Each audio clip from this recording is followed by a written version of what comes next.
안녕하십니까. 반갑습니다. 제마입니다. 처서가 지났는데 너무 덥습니다. 건강관리 하시고요.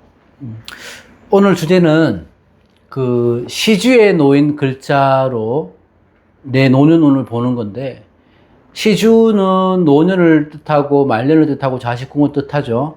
그런 것들을 어떻게 대입해서 보는가. 보통 영상 보시는 분들이 40대, 50대, 60대, 30대부터 해서 한 절반 정도는 살아오신 분들이죠. 그래서 여러분들이 만세력을 보실 수 있다면은 가끔씩 내 시주가 어떤 글자가 있는지 확인해 보고 그 글자에 의해서 내 60대 이후에 인생 제2의 전성기가 어떻게 펼쳐질지 유추해 볼 수 있습니다. 일단은 시주는요, 여기 일간이고 이게 시주가 되죠.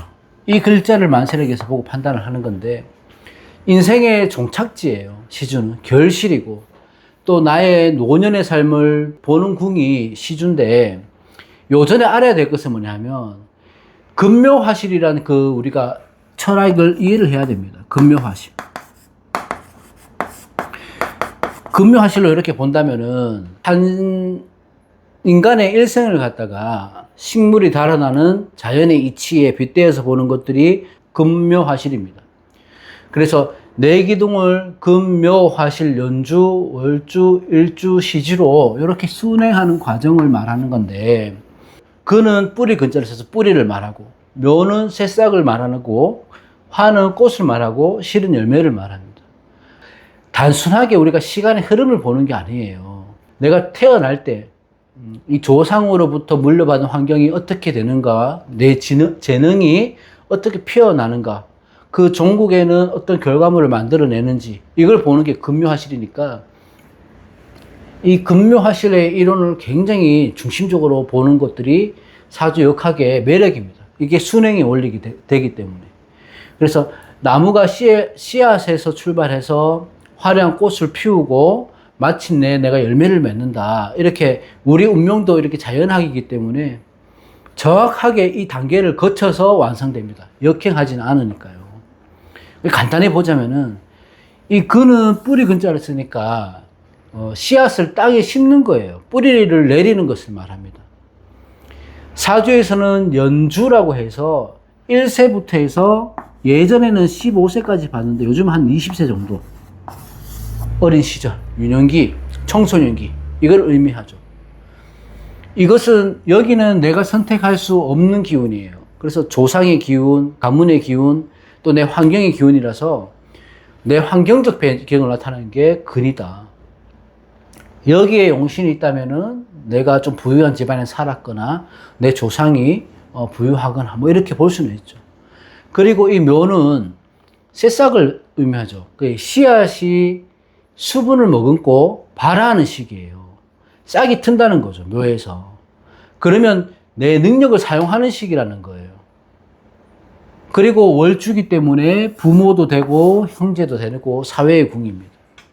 내가 살아가면서 사회에서 해야 될 일을, 내 능력을 갖고 살아가는 길이고, 그 재능을 쓰는 것이고, 그걸 가늠하게 하는 것이 월주의 묘자리다. 사회생활을 볼 때 내가 어떤 기운인가를 볼 때는 이 묘가 굉장히 중요합니다. 대략 여기서 20세부터 해서 39세까지 정도를 보죠. 40세까지 봐도 되고, 딱 자를 필요는 없고요. 이게 묘자리다. 그리고 화는 말 그대로 꽃화자를 쓰니까 만개한다는 의미가 있어요.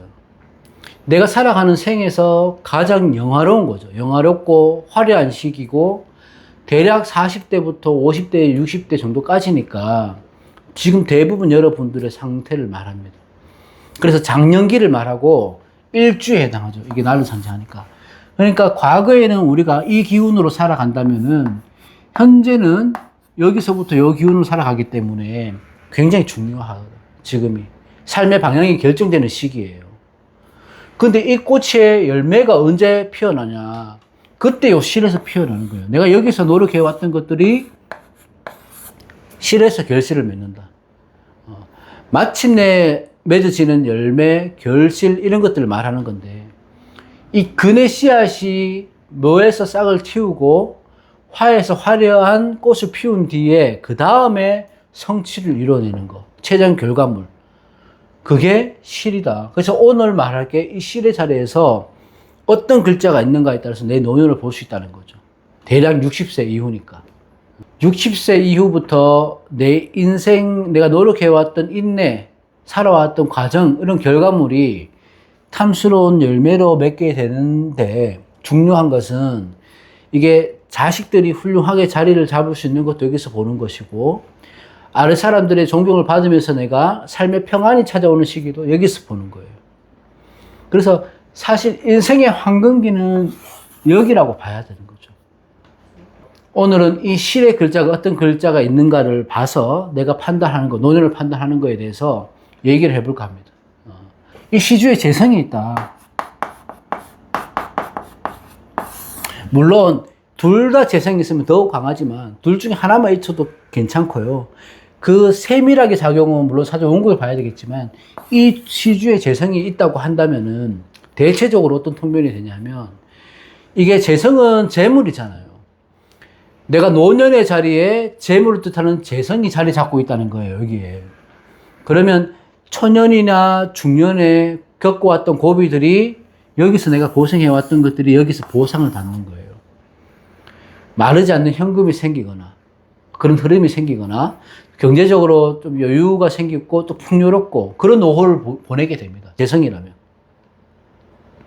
근데 물론 내가 사주가 전부 재성이라 제가 신약 사주로 간다. 그러면 문제가 되지만 그렇게 우리가 세밀하게 보지는 못하니까 지금 일반적으로 재성이 있는 것들은 내가 조금 여유로운 노후를 보낼 수 있게 된다. 이렇게 보시면 되고 또는 이게 자식궁을 상징하니까 자식궁에 재물이 있으니까 내 자녀들이 경제적으로 성공하기도 하고 나를 부양할 수 있는 효자 역할도 하게 되고 그렇게 되죠. 그러니까 재가 있다고 해서 뭐가 있다고 해서 나쁘게 보는 게 아니고 이 재성을 활용할 수 있는 사람이다. 이렇게 보는 거죠. 유념해야 될 것은 뭐냐면 이게 재성이 있다고 해서 누구나 다 부자가 된다는 것은 아니에요. 여기서 여러 조건이 있어야 되죠. 아까처럼 사주에 재가 많아서 재다 신약 사주가 되면 안 되고 기본적으로 내가 좀 신강한 사주가 재성을 갖고 있어야죠. 그래야 이 재물을 감당할 수 있는 힘이 생기니까 내가 신강한 와중에 시주에 재성이 있을 때 이럴 때는 아주 좋고 또는 천간에 재성이 있을 때 내 지지에 뿌리를 두고 있어야 돼요. 뿌리를. 병화인데 예를 들어서 여기서 재성이 이렇게 있다 칩시다. 그러면 신유 정도의 뿌리를 갖고 있어야 돼요. 신유나 신축이나. 이렇게 되면 오히려 이 재성이 굉장히 좋은 거죠. 그러면 이 재성이 용희신으로 작용할 확률이 높으니까 이럴 때는 마르지 않는 현금이 생긴다. 크게 성공한다. 그리고 만약 내가 신약하거나 신약한데 재성이 떠 있거나 아니면 뿌리가 충을 맞는다. 재성의 뿌리가 충을 맞는다고 한다면은 내가 돈을 쫓을수록 건강을 잃게 되는 그런 구조가 되는 거죠. 또 빚을 지게 되고. 이게 재다 신약과 비슷한 거예요. 그러니까 어쨌든 정리를 하자면 내가 신강해야 되고 재성이 있어야 되고 그러면 좋은 건데 이 재성 또한 뿌리가 있으면 더더욱 좋은 거고 내가 신약할 때 재성이 있는데 이 재성의 뿌리가 없거나 이게 깨지게 되거나 내 근하고 내 뿌리하고 깨지게 되거나 이렇게 되면 그 흉함이 조금 있을 수는 있다. 특히 말년운에서 이 재성이 문서 상징하고 자격 상징하는 그런 인성하고 극하는 구조라면 우리가 말하는 탐재 개인이 되죠. 그게 무조건 나쁘다는 건 아니지만 그런 것들이 있다면은 내가 무리한 투자는 말년에 해서는 안 된다. 욕심은 부려서는 안 된다. 이렇게 보시면 됩니다. 그래서 재성이 있으면 그런 경우가 있고, 그 다음에 사주에 관성이 있을 때, 관성, 재성도 마찬가지가 정평관을 다 의미합니다. 정평관을. 그런 경우에는 이 관성이라고 하는 것은 감투를 말하죠. 명예를 말하고. 일단 말년의 자리에서 관성이 있다면은, 여기에만 관성이 있다면은 내가 은퇴한 이후에도 어떤 감투를 쓰게 되고 직책을 맡게 되고 주위 사람들한테 대우를 받게 되는 거죠. 존경을 받게 되고. 그래서 나는 명예나 이런 것들을 중시하는 분들은 관성이 있는 걸 굉장히 좋게 되겠죠. 이게 여명이라고 봅시다. 그러면 관성은 배우자죠. 배우자의 안정 또는 자식궁의 명예가 있으니까 배우자나 자녀가 훌륭한 공직자가 되거나 번듯한 대기업에서 자리 잡아서 퇴직을 하고 안정된 삶을 살아가게 된다. 그렇게 봐도 되죠. 이렇게 신강할 때 만약에 관성이 용신이라면은 은퇴 후에도 내가 동네 유지를 할 수 있고 어떤 단체 장을 맡을 수 있고 존경을 받을 수 있고 이렇게 되는 거예요. 관성이 여기 있는데 합을 한다. 그렇다면 내가 억지로 쫓지 않아도 어떤 명예, 권력 이런 것들이 스스로 다가오는 거죠. 내가 성취할 수 있는 기란 작용이 일어납니다. 근데 이것 또한 반대로 내가 관이 너무 사주에 너무 관성이 과해서 관살이 혼잡되어 있는 사주거나 아니면 재관이 너무 강하거나 재성이 너무 강하거나 이럴 때는 균형이 무너지는 거기 때문에 내가 말년에 관성이 있다고 해도 이럴 때는 내 체력에 문제가 생기는 거예요. 무리한 책임을 또 안게 되고. 그러니까 어떤 책임감 때문에 내가 정작 해야 될 일을 못하고 내가 말년에도 조금은 건강의 문제 아니면 그 압박의 상황들 이런 것들 때문에 힘들 수 있다. 신약할 때 관이 많으면 그렇게 되는 거예요. 근데 그것도 이제 대원에서 받쳐주면 또 괜찮을 것이고. 어쨌든 신약한 사주에서 7살 뭐 이런 것들이 흉하게 작용할 거니까 그렇게 된다면은 또 지병으로 조금 고생할 수도 있고 자식으로 인한 또 근심 이런 걸 안을 수도 있고 이때는 뭘 어떻게 되냐면 관성을 유통해 줄 수 있는 인성을 내가 잘 써야 돼요. 무조건 안 좋다고 말하는 게 아니고 우리가 대책을 세워줘야 돼요. 그럼 인성의 기운을 내가 활용할 수 있다, 사용한다는 것들은 그런 거죠. 내가 늙어서도 공부를 하고 책을 읽고 봉사를 하고 마음의 여유를 가지고 이렇게 하는 건 좋다. 그러니까 아주 극단적인 상황이 아니면 관성에 있는 것들은 대부분 좋은 역할을 한다. 이렇게 보시면 되고 다음 시주에 인성이 있을 때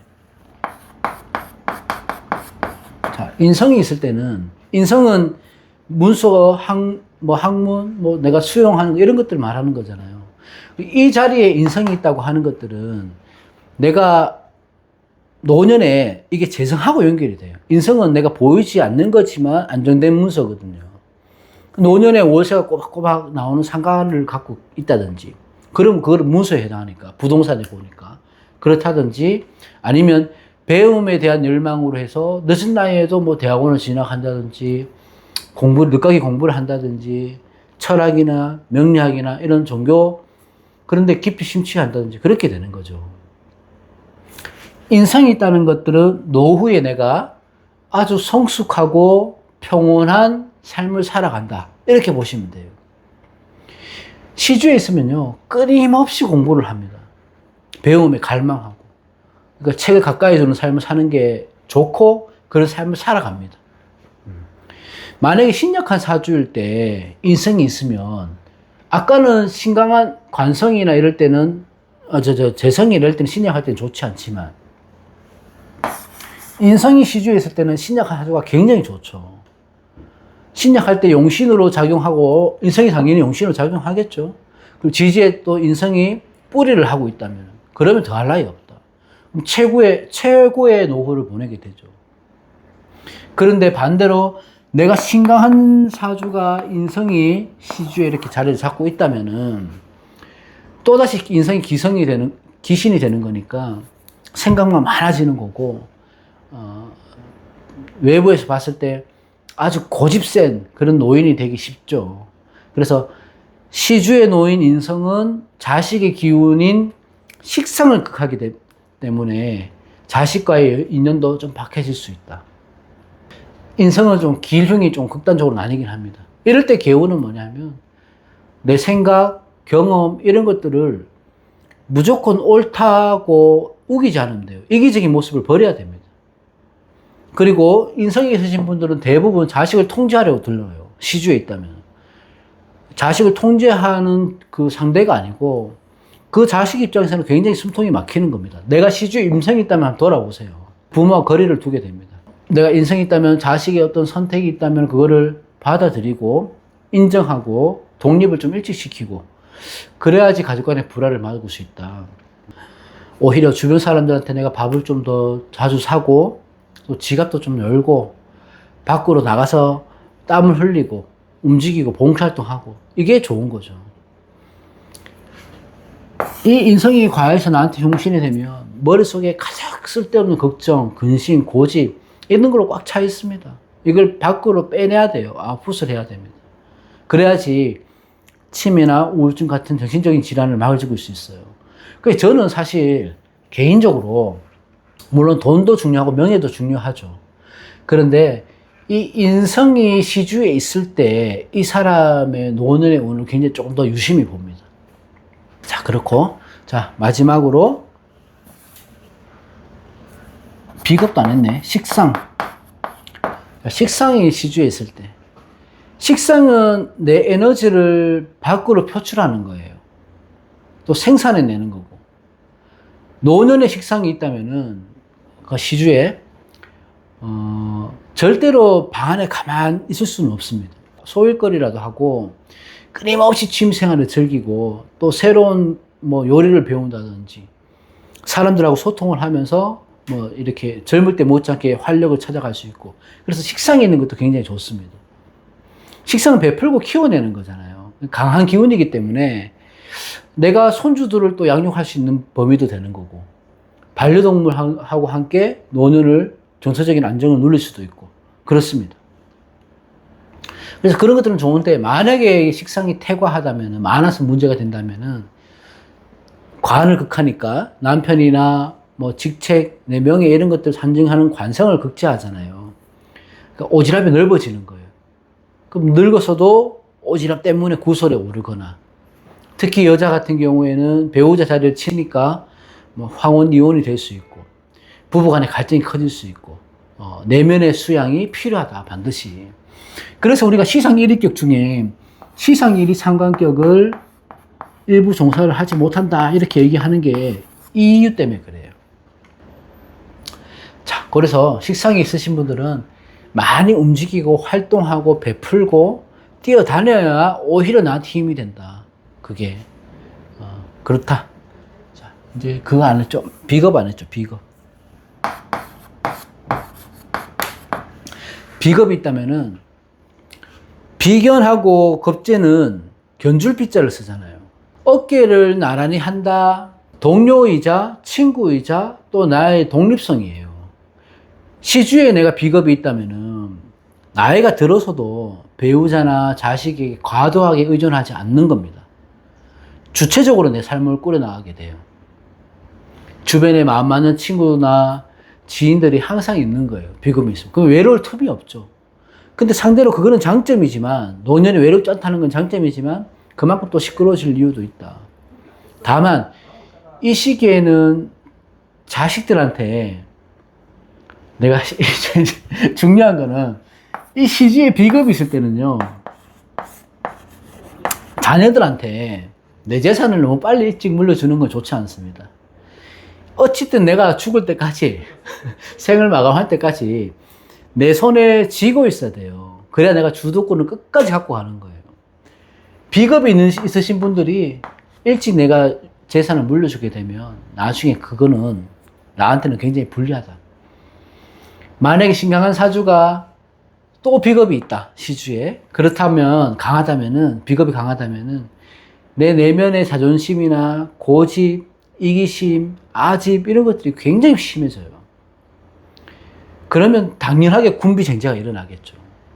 평생 모은 재산, 내가 안고 있는 재산을 두고 자식이나 형제나 혹은 가까운 지인들하고 다툼이 벌어지는 겁니다. 자식들은 내 재산 때문에 싸우게 되고 사이가 멀어지고 형제들도 마찬가지고 사기를 당하게 되고 그래서 돈을 내가 잃을 수 있습니다. 어떤 십신이든 다 조심해야 될 건 있지만 특히 비견 겁재가 있으신 분들은 이런 걸 조심해야 된다. 내가 신강하다면은 아까 말했듯이 이런 구조라면은 자식한테 재산 너무 일찍 증여하지 말고 끝까지 내가 쥐고 있어야 되고 주도권을 내가 갖고 가야지만이 존중받는 노후를 보낼 수 있습니다.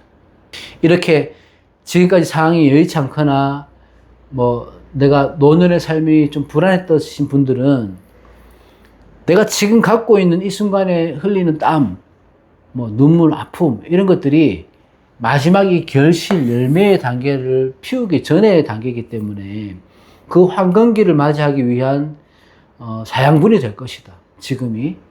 그래서 모든 분들, 영상 보시는 모든 분들이 힘드시더라도 내가 조금만 더 포기하지 않고 노력하면 분명히 좋은 결실을 맺을 수 있다. 여러분들의 또 제2의 전성기를 제가 응원하겠습니다. 고맙습니다. 다음에는 아마 다음 달 일간별 월운세로 찾아오지 않을까 싶습니다. 자, 더운데 건강 조심하시고 다음에 뵙겠습니다. 고맙습니다.